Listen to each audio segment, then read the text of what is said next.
Hey guys, welcome back to our channel TechTube. Today in this video I'm going to be showing you guys how to make Telegram show sensitive contents on Android.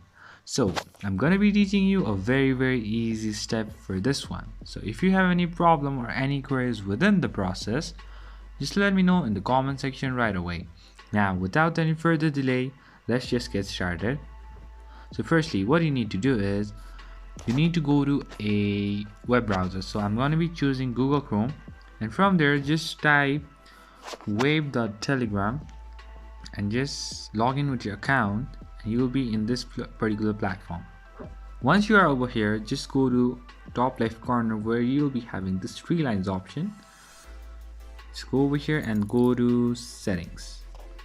Now scroll a bit until you find this privacy and security option. Just go over here and go all the way down.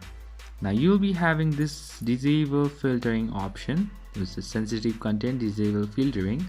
So just tick that box, and then now you can see all the sensitive contents on Telegram on Android. So that's pretty much, guys.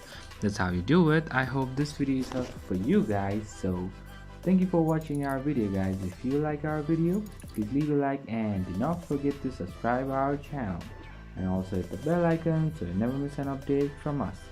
If you have any queries, just let me know in the comment section right away, and I'll see you guys again in our next video. Till then, stay safe, guys. Thank you for watching.